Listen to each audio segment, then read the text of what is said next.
আজকের এই বিদায় জানান প্রতিযোগিতার সম্মানিত সভাপতি বিপ্লবী দল মণ্ডলী জাতির মাতার মুকুট আসাতে যায় কেরাম ও আমার সামনে এই পবিত্র সম্মান বিভিন্ন অঞ্চল থেকে আগত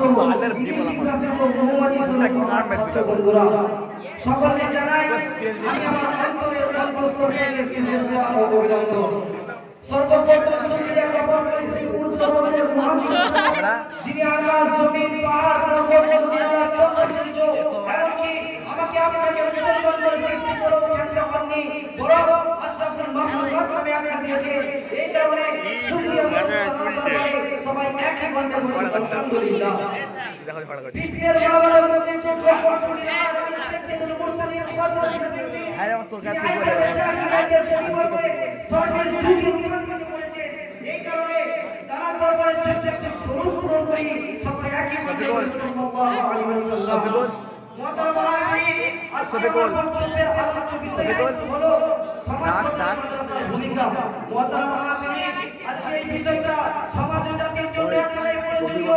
যত প্রয়োজনীয় একটা মাঠের জন্য পানি, যত প্রয়োজনীয় একটা খাবারের জন্য স্পন্দন, ঠিক ততটাই প্রয়োজনীয় আজকের দিনে একটা কওমি মাদ্রাসা।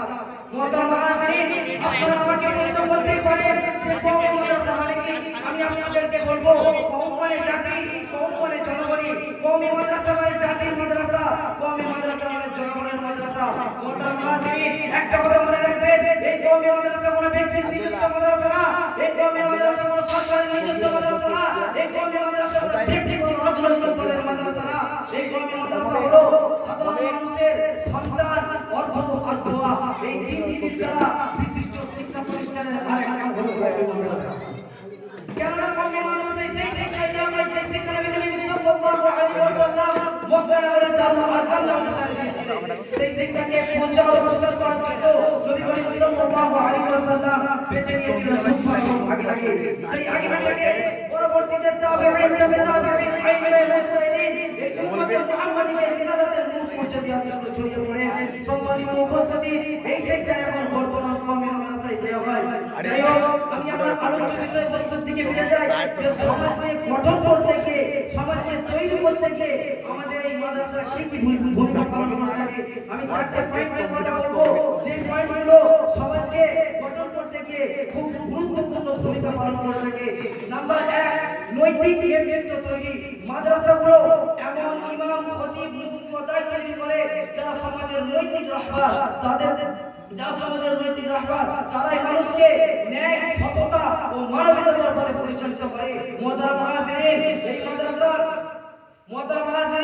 মাদ্রাসার শিক্ষা এই যে তারা নেতৃত্বভাবে তৈরি করছে, যদি এই নেতৃত্বটা তাদের না থাকতো তারা আমাদের সমাজকে ঠিকমতো করে বোঝানো যেত না যে নৈতিক নেতৃত্ব আমরা তাদের থেকে নিচ্ছি। নাম্বার 2, আদর্শ মানব তৈরি। মাদ্রাসার পাঠ্যক্রমের মাধ্যমে শিক্ষার্থীর মনে শুধু একাডেমিক জ্ঞান নয়, বরং আল্লাহ ভিত্তি, পরোপকার ও পিতা মাতার প্রতি কর্তব্য ও দেশপ্রেমের মতো মৌলিক মানবিক মূল্যবোধ তৈরি করে। মোহতারাম হাজিরিন, এই মাদ্রাসা শিক্ষা এই যে মূল্যবোধ একটি তৈরি করে, এই মাদ্রাসার যে সংস্কৃতি, যে মাদ্রাসার সিস্টেম, সেটা একটা আদর্শ মানব তৈরি করতে যে এই আমাদের কওমি মাদ্রাসা সেটা ব্যবহার করে। নাম্বার 3, যে ধর্মীয় জ্ঞান ও ইসলামী সংস্কৃতি, যেটা যে ধর্মীয় আমাদের এই শিক্ষা প্রতিষ্ঠানগুলো যুগ যুগ ধরে আমাদের কওমি মাদ্রাসা এই যুগ যুগ ধরে আমাদের কোরআন, হাদিস ও ইসলামী সংস্কৃতিকে এই বিকৃতি থেকে রক্ষা করে চলেছে। যদি এই কওমি মাদ্রাসাগুলো না থাকতো তাহলে আমাদের এই ধর্মের বিশুদ্ধ শিক্ষা হয়তো সাধারণ মানুষের কাছে পৌঁছানো, এই সমাজের মানুষের কাছে পৌঁছানো বড় কঠিন হয়ে পড়তো। নাম্বার 4, সামাজিক সমতা নিশ্চিতকরণ। অনেক মাদ্রাসা বিনামূল্যে বা স্বল্প খরচে শিক্ষা প্রদান করে। এর মাধ্যমে আমাদের দরিদ্র ও সুবিধা বঞ্চিত পরিবারের সন্তানরাও উচ্চতর জ্ঞান অর্জনের সুযোগ পায়। মোহতারাম হাজিরিন, এই যে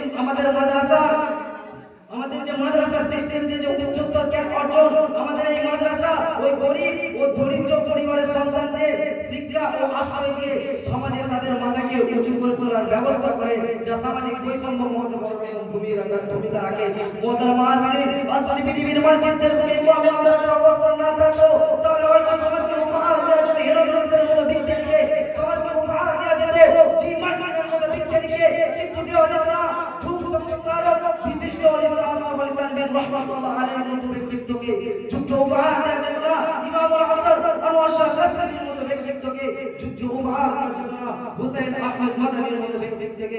মুহতারাম নাযিরিন, আমি স্মরণ করিয়ে দিতে চাই সেই 1752 সালের ঘটনা, যেই সালে মুসলমানদেরকে তাদেরকে অপরাধ করে চিনচিলার আটক করে রাখা হয়। মুহতারাম নাযিরিন, তাই বলতে চাই